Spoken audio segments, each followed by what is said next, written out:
మలక్పేటలో ఒక దారుణమైన సంఘటన జరిగింది. వివాహిత ఒక అంటే ఇంట్లో గుండెపోటు వచ్చి చనిపోయిందంటూ కూడా వాళ్ళ ఫ్యామిలీ మెంబర్స్ ఆమె బాడీని తరలిస్తుంటే చాదర్ఘట్ పోలీసులు ఛేదించి ఆ అంబులెన్స్‌ని పట్టుకోవడం అయితే జరిగింది. ప్రస్తుతం శిరీష ఎవరైతే ఉన్నారో ఆమెకు సంబంధించి ఫ్యామిలీ మెంబర్స్ ఉన్నారో ఒకసారి వాళ్ళతో మాట్లాడే ప్రయత్నం చేద్దాం.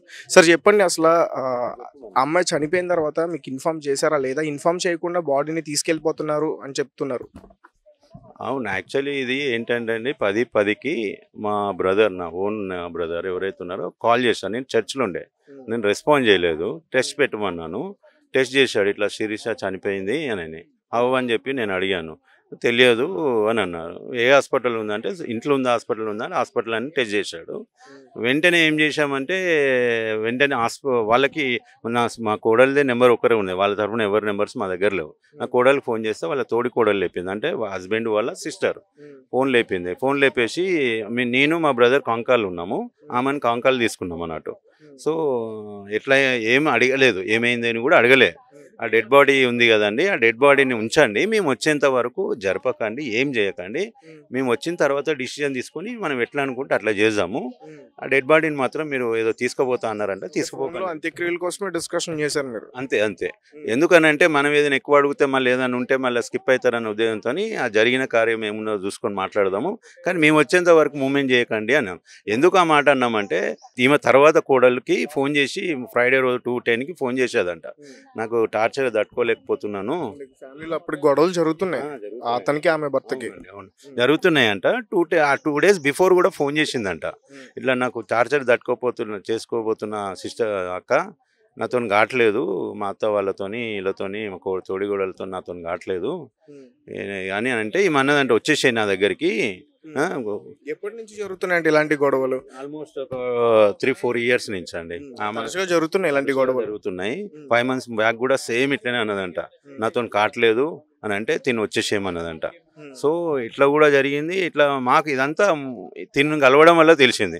అయితే ఈమె ఫోన్లో ఏదైతే ఆ 2 రోజుల ముందు జరిగిందన్న విషయం నేను అడిగాను మళ్ళీ ఫోన్ చేసి, ఏమన్నా అయిందా బేటా అని. వీళ్ళని అడిగితే లేదు మామ ఇట్లా అయిందంట, 2 days బ్యాక్ ఫోన్ చేసింది అని అంటే అప్పుడు డౌట్ వచ్చి వాళ్ళకి ఫోన్ చేసేసి బాడీని ఆపండి, వచ్చినాక డిసిజన్ తీసుకుందాం అన్న ఇంటెన్షన్తో రిక్వెస్ట్ చేశా. వాళ్ళు ఓకే అని చెప్పారు. చెప్పిన తర్వాత మళ్ళీ నేను 15 minutes తర్వాత ఆన్ ది వేలు ఉండే సికింద్రాబాద్ నుంచి, నేను చర్చ్ నుంచి మలక్పేట రావడానికి మినిమం 30 minutes పడుతుంది. 15 minutes మళ్ళీ ఫోన్ చేశా ట్యాంక్ బండ్ ఎక్కినప్పుడు. మీరు ఫోన్ చేస్తుంటే ఫోన్ లేపుతలే, ఎవ్వరు ఫోన్ లేపుతలే, ఏ నెంబర్ నుంచి చేసినా వాళ్ళు ఫోన్ లేపుతలే. మాకు ఇంకా డౌట్ వచ్చింది. వెంటనే గూగుల్లో సెర్చ్ చేసి హాస్పిటల్ నెంబర్ తీసుకొని రిసెప్షన్ని లైన్లో తీసుకున్నా. ఇట్లా సో పేషెంట్ మీ దగ్గరకు వచ్చిందని అంటే వచ్చిందండి అని అంటే ట్రీట్మెంట్ మీరు చేశారా అంటే లేదు సార్ మీరు అది డెడ్ బాడీతో వచ్చారా లేకపోతే మీ దగ్గరకు వచ్చినాక ఏమన్నా లాస్ట్ మూమెంట్లో చనిపోయారంటే డెడ్ బాడీని తీసుకొని ఆమె ఏం చేసేదంటే కన్ఫర్మ్ చేసుకుంటా అని వాళ్ళ సీనియర్స్కి ఫోన్ చేసి కన్ఫర్మ్ చేస్తే లేదు డెడ్ బాడీతో వచ్చారని చెప్పి ఆమె మాకు ఇన్ఫార్మ్ చేసేది. లేదు సార్ మా సీనియర్ని అడిగినాము, డెడ్ బాడీ వచ్చిందంట, సో మేమేం ట్రీట్మెంట్ ఇవ్వలేదని వాళ్ళు చెప్పడం జరిగింది హాస్పిటల్ వాళ్ళు. అక్కడ అటెండర్స్ ఉన్నారండి, నేను వాళ్ళ మేనమామని, ఒక్కసారి నాతో మాట్లాడమని ఎవరినైనా చెప్పరా అంటే వాళ్ళు పిలిచినా రావట్లేదు. అయినవి ఆమె రిక్వెస్ట్ చేస్తే ఒక ఆమెకు పిలిచింది, వచ్చింది. ఎవరైతే మాతో ఫోన్లో మాట్లాడిందో తోడికోడలు మళ్ళీ ఆమెనే వచ్చింది. వచ్చి మేడం ఇది ఇట్లా మేము వస్తున్నాము, మీరు ఎవరో మాకు తెలియదు, మేము వస్తున్నాము, నేను ఆల్రెడీ ఆన్ ది వేలు ఉన్నా, ఇంకో 10-15 minutesలో మ్యాక్సిమం రీచ్ అయిపోతా, దయచేసి డెడ్ బాడీని ఉంచండి అని మళ్ళీ రిక్వెస్ట్ చేయడం జరిగింది. ఓకే అని పెట్టేసిన తర్వాత మేము అక్కడికి వచ్చి డెడ్ బాడీ దగ్గరకు వచ్చి మీరు ఎక్కడ గొడవ చేస్తారని చెప్పేసి ముందుగానే వాళ్ళు ఆ బాడీని ఇక్కడ నుంచి తీసుకెళ్లడం జరిగిందా?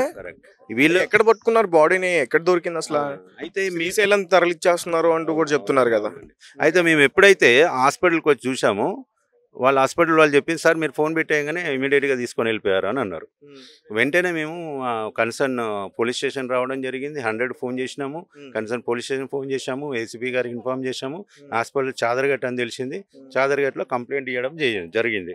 జరిగిన వెంటనే సిఐ గారును ఎస్ఐ గారు మా ఎంబడే హాస్పిటల్కి వచ్చి వాళ్ళ ఫస్ట్ పోలీస్ స్టేషన్ ఉన్నప్పుడు ఫోన్ చేసినప్పుడు లేపారు ఒకరు, ఇట్లా పోలీస్ స్టేషన్ నుంచి కాల్ చేస్తున్నాము ఎస్ఐని, ఇట్లా మీరు డెడ్ బాడీని తీసుకొని పోవడం కరెక్ట్ కాదు కదా, మీరు ఇక్కడ పోలీసులను ఇన్ఫార్మ్ చేయకుండా ఎట్లా పోయినారు, దయచేసి మీరు అంబులెన్స్ రిటర్న్ రమ్మని పోలీసులు ఇన్ఫార్మ్ చేశారు వాళ్ళకి. సరే అని చెప్పి ఫోన్ పెట్టేసి వాళ్ళ ఫోన్ లేపడం కూడా బంద్ చేశారు. కానిస్టేబుల్ చేస్తుంది, హెడ్ కానిస్టేబుల్ది ఎవరు ఫోన్లో రెస్పాండ్ చేయట్లేదు. అట్లా ఎలా దొరికారు వాళ్ళు?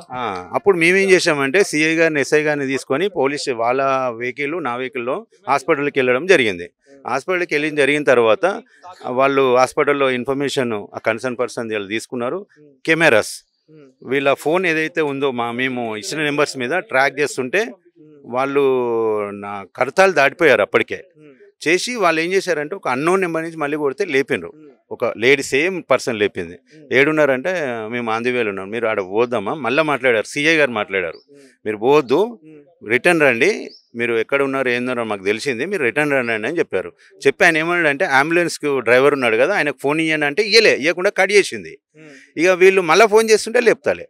ఇక అప్పుడు ఏం చేశారంటే ఈ ట్రాకింగ్ వల్ల ఫోన్ ట్రేస్ చేసుకొని వీళ్ళు ఎక్కడున్నారని తెలుసుకొని ఆ కెమెరాలోకి వెళ్ళి ఆ అంబులెన్స్ కూడా వీళ్ళు తెలివిగా హాస్పిటల్ అంబులెన్స్ యూజ్ చేయకుండా బయట నుంచి బుక్ చేసుకొని అలా నెంబర్స్ ఉండవని చేసుకొని వెళ్ళిపోయారు. వీళ్ళు ఏం చేశారంటే కెమెరా త్రూ అంబులెన్స్ నెంబర్ పట్టుకొని అది చేసుకొని డ్రైవర్ని కాంటాక్ట్లోకి వెళ్ళారు. డ్రైవర్కి వార్నింగ్ ఇచ్చారు, నువ్వు ఇక్కడ రాకపోతే కేసు బుక్ అవుతుంది, ప్రాబ్లం ఏదో ఉంది, నువ్వు ఇమీడియట్గా డెబ్యూటీ తీసుకొని చాదర్ఘట్ పోలీస్ స్టేషన్ రావాలని. ఆయన నెంబర్ డ్రైవర్ నెంబరును ఆ వెహికల్ నెంబరు సిఐ గారు మా ముందే తీసుకోవడం జరిగింది. అక్కడి నుంచి ఎస్ఐ అది మన డ్రైవర్ మాకు కాంటాక్ట్లు ఉన్నారు. అక్కడ శ్రీశైలం తరలించేసి మీకు చెప్పకుండా అంత్యక్రియలు కనుక జరిగిపోతే అమ్మాయి ఎలా చనిపోయింది అనేది ఒక మిస్టేక్గానే ఉండిపోయింది. 100% అదే డౌట్తోనే నేను పోలీస్ స్టేషన్లో ఒకటే చెప్పాను, సార్ మీ కాల్ పట్టుకుంటా ఇంకోటి పట్టుకుంటా, అది ఏమైందని బాడీని మాత్రం వాళ్ళు ఏం చేయకుండా మాకు పట్టుకునేటట్టు చేయండి అని వాళ్ళతోనే నేను 1.5 అవర్ వాళ్ళతోనే ఉండి వాళ్ళు ఉస్మానియా హాస్పిటల్ బాడీ వచ్చేంత వరకు పోలీసు వాళ్ళతో ఉండి పోలీసు వాళ్ళు కూడా చాలా అంటే చాలా రిటర్న్ వచ్చిన తర్వాత వాళ్ళు ఏం చెప్తున్నారు? ఇప్పుడు అత్త మామ కానీ ఇక్కడ కూడా ఉన్నారు కదా, వాళ్ళు ఇక్కడికి వచ్చిన తర్వాత ఏం మీతో మాట్లాడారా? ఎలాంటి విషయాలు చెప్తున్నారు? మేము పోలీస్ స్టేషన్లో ఉన్నప్పుడు ఈ బాడీ ఇక్కడ వచ్చేసిన తర్వాత కొద్దిసేపటికి వాళ్ళు పోలీస్ స్టేషన్ రావడం జరిగింది. మా ముందు అప్లికేషన్ రాస్తున్నారు, ఇట్లా చనిపోయింది, న్యాచురల్ డెత్, చెస్ట్ పెయిన్తో చనిపోయింది అనేది అప్లికేషన్ రాస్తున్నారు మళ్ళీ రాకుండా. అప్పుడు రాస్తుంటే నేను మాతోనున్న ఎస్ఐ గారిని అన్నాను, సార్ అది మాది ఎఫ్ఐఆర్ కాపీ ఇవ్వండి, మళ్ళీ రాస్తున్నారు, ఎఫ్ఐఆర్ కాపీ నాకు ఇవ్వండి అని చెప్పి వాళ్ళని రిక్వెస్ట్ చేయడం జరిగింది అన్నట్టు. సో జరిగిన తర్వాత అప్పుడు ఆయన ఎస్ఐ గారు అన్నారు, అమ్మ నువ్వు అటు బయటకు పో, మేము ఇక్కడ పని చేస్తున్నాం కదా అని ఎస్ఐ గారు ఆమెకు చెప్పడం జరిగింది. వాళ్ళు వెళ్ళిపోయారు. వెళ్ళిపోయినాక మాది కంప్లైంట్ రాసుకున్నాక వాళ్ళు పక్కన వచ్చి కూర్చున్నారు. కూర్చొని ఆమె చెప్తుంది వర్షన్, ఇట్లా చెస్ట్ పెయిన్ అది ఇది అని ఏదో చెప్తుంది. ఆమె ఎవరని అంటే మా సిస్టర్ వాళ్ళ హస్బెండ్ వాళ్ళ సిస్టర్, మాతో ఫోన్లు ఎవరైతే ఉన్నారో ఆమెని వెంటనే నేను అన్నాను, నీతో నేను మాట్లాడినాను కదా, మాట్లాడినప్పుడు నువ్వు ఒకవేళ న్యాచురల్ డెత్ అని నీకు అనిపిస్తే నేను అన్నిసార్లు రిక్వెస్ట్ చేశా, అన్నిసార్లు ఫోన్ చేసినా నీ రిక్వెస్ట్ చేసిన తర్వాత ఫోన్ లేపలేదు, నువ్వు డెడ్ బాడీని తీసుకొని ఎందుకు పారిపోయినావు అని నేను ఎస్ఐ గారి ముందే పాయింట్అవుట్ చేశా. ఆమెని ఎవరైతే ఫోన్ రెస్పాన్స్ చేసిందో అలా తోడుకోవడాలనే ఉన్నారు, అక్కడ కూర్చొని ఉంది. అడిగితే ఆమె మా మీదే ఎగురుతుంది, రేషన్ నువ్వు అలా మేనమామ అని మాకు తెలియదు కదా, అందుకే మీకు ఇన్ఫర్మేషన్ ఇవ్వలేదు, మీరు ఎవరన్నా అంటే వెంటనే అన్న, ఒకవేళ నేను మేనమామ కాదని తెలిసిందనుకో, మీ హస్బెండ్ నవంబర్కి మా ఫంక్షన్కి ఎందుకు పంపించండు మా కోడల్ని? అది కాకుండా మా మేనమోడలికి ఫోన్ చేసి నువ్వు కన్ఫర్మ్ చేసుకోవచ్చు కదా, వీళ్ళు ఎవరో సురేష్ అంట, మధుకర్ అంట, మైనమ్మ అంట, కరెక్టేనా కాదా, వాళ్ళు బాడీ చూస్తూ అంటున్నారు, అది కన్ఫర్మ్ చేసుకోవచ్చు కదా, అది కూడా ఎందుకు కన్ఫర్మ్ చేసుకోకుండా బాడీని తీసుకొని పారిపోయారు? అది కాకుండా నా మేనకోడళ్ళు వాళ్ళు అందువేలో ఉండే, ఖమ్మం నుంచి వస్తున్నారు, పరకాల నుంచి వస్తున్నారు, వాళ్ళు ఉండమని అన్నప్పుడు వాళ్ళకు కూడా మీరు చూపించకుండా వాళ్ళు వచ్చేదాకా కూడా ఉండకుండా మీరు ఎందుకు పారిపోయినారు? సో మాకు ఆర్గ్యుమెంట్ ఏం లేదు, మాకు ఒకటి డౌట్ ఉంది, మీరా ఇంకోరా ఏమేమి జరిగిందని ఇందులో అయితే 100% మాకు డౌట్ ఉంది. ఆ రిపోర్ట్ వచ్చిన తర్వాత ఏందనేది తెలుస్తుంది. బాడీని తీసుకొచ్చిన తర్వాత ఇప్పుడు ఆ ఒంటి మీద గాయాలన్నీ అని చెప్తున్నాను, చూసారా? నేను చూసాం, నేను వీడియో తీశాను, మొత్తం వీడియోలో క్లియర్గా నెక్ మొత్తం బ్లాక్ అయిపోయింది, మెడ పెట్టి బిస్కారు. ఇంకోటి ఇద్దరు ఈ హార్మ్స్ ఉన్నాయి కదా గట్టిగా పట్టేసుకున్నారు, మొత్తం కమిలిపోయినాయి, ఈడ కమిలిపోయినాయి, మెడ కమిలిపోయింది, చెస్ట్ మీద కమిలిపోయింది, ఇంకా మనం చూసే ఈ బాడే కాబట్టి మనం ఇవి చూసామన్నట్టు. చెంపల మీద ఫింగర్స్ పడ్డాయి, బ్లాక్గా ఉన్నాయి. ఇప్పుడు మీకు వీడియో చూపిస్తాను, వీడియో తీశాను నేను అది బాడీది. సో అది క్లియర్గా అయితే చంపేశారు, ఇంకా సెకండ్ థాటే లేదు. ఏంటి అంటే చంపడానికి గల కారణాలు ఏంటి? ఏమైనా ఈ వరకట్నపు వేధింపులు కానీ లేకపోతే ఇతర వేరే ఏమైనా కారణాలు ఏమైనా ఉన్నాయా? యాక్చువల్లీ వాళ్ళిద్దరిది కూడా లవ్ మ్యారేజ్ అని చెప్తున్నారు. ఇద్దరు కూడా ఆయన జాబ్ చేయడని మాకు ఇన్ఫర్మేషన్ అండి. ప్లస్ ఈమె సంపాదిస్తుంది, జాబ్ చేస్తుందా శిరీష? నర్సు, బిఎస్సి నర్సింగ్ చేసింది ఆమె, నర్సింగ్ ఇక్కడనే ఆమె అప్రెంటిస్ కూడా చేసింది ఉస్మానియాలోనే. సో చాలా తెలివిగలది, సో చాలా అనుమానిస్తాడంట తాగుబోతు. మీరు చూడండి ఒక మనిషి ఒకసారి చూస్తే మీకు ఐడియా వస్తుంది ఆ మనిషి ఎట్లున్నాడు. నా మేనకోడలు ఫోటో చూడండి, ఆయనను చూడండి. సో ఇద్దరు పెళ్ళైనప్పుడు ఎట్లున్నారు, ఇప్పుడు ఎట్లున్నాడు, నా మేనకోడలు ఎట్లున్నారు. పెద్దలు సమక్షంలో పెళ్లి జరిగిందా? వాళ్ళు ఓన్లీ వాళ్ళ సిస్టర్స్ ఆడు ట్రాప్ చేసి ఆమెను పెళ్లి చేసి ఉన్నారండి. అప్పటి నుంచి ఇప్పటి వరకు వాళ్ళు మా దగ్గర రారు. మాకు మేనకోడలు ఒక్కరే మా ఫంక్షన్స్కి అటెండ్ అవుతారు.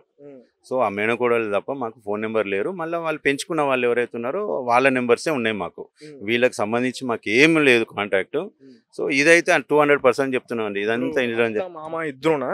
అత్తమామ పేరు కూడా చెప్పింది. మొన్న ఫ్రైడే రోజు కాల్ చేసినాడు. మా అత్తమామను కూడా ఇచ్చారండి పోలీసులకి? ఇచ్చాం రికార్డ్స్ ఇచ్చాము. సో వీడియో కూడా మీకు లాస్ట్ మీతో మాట్లాడినప్పుడు, మీతో కాకుండా వాళ్ళ సిస్టర్తో మాట్లాడినప్పుడు వాళ్ళు ఎలాంటి విషయాలు చెప్పింది? వాళ్ళ కుటుంబానికి సంబంధించి ఏ విషయాలు షేర్ చేసుకుంది? నేను వచ్చేస్తానని చెప్తుందా, నన్ను ఇంటికి తీసుకెళ్ళానని చెప్తుందా, అసలు ఏం చెప్పింది? ఆ ఫోన్ కాల్ రికార్డింగ్ అసలు ఏముంది? టార్చర్ని తట్టుకోలేకపోతున్నాను అంటే నా కోడలు ఇంకో కోడలు అన్నదంటే ఇక్కడికి వచ్చేసే చెల్లె, తోడుకోడలు కాదు అక్క, చనిపోయినాం సొంత సిస్టర్ ఫోన్ చేసి నేను టార్చర్ తట్టుకోలేకపోతున్నా, మా అత్తమామది, మా హస్బెండ్ది, మా తోడికోడలది అని అంటే, నువ్వు వచ్చేసి చెల్ల మా దగ్గరకు వచ్చేసాయి, ఇక్కడ మనకు మస్తు జాబులు ఉన్నాయి, మనం చేసుకోవచ్చు ఈ జంగారెడ్డి కూడా, నువ్వు వచ్చేయని మొన్న ఫ్రైడే రోజు కూడా చెప్పడం జరిగిందంట. ఇది కాకుండా ఇదంతా అయిపోయినాక వాడు ఏమన్నాడు తెలుసా? ఇదంతా అయిపోయినాక నిన్న పోలీస్ స్టేషన్లో అనేది అయిపోయినాక వాడు ఏం మాట్లాడతాడంటే, ఎస్ఐ గారు అడిగారు ఏమని, ఒంటి మీద మొన్న ఎస్ఐ గారి బాడీ వచ్చినాక ఎస్ఐ గారు అడిగారు, గోల్డ్ ఉంది అండి మరి అది ఎవరిది అని అడిగాడు. అది మాకు సంబంధించింది కాదు, అది ఎవరు గోల్డ్ ఉంటే వాళ్ళకి ఇచ్చేయండి అని మేము ఎస్ఐని జరిగాం. వాడు మా ముందే అంటాడు, వాడు గోల్డ్ వాళ్ళకి వెళ్ళి ఇస్తారు, అది మా గోల్డ్ అని వాడు ఆ టైంలో మేమేమో గోల్డ్ ఎవరిదో మాకు తెలియదని మేము అంటుంటే, భర్తకు కానీ అటు అత్తకు కానీ వాళ్ళ మామకు కానీ ఆమె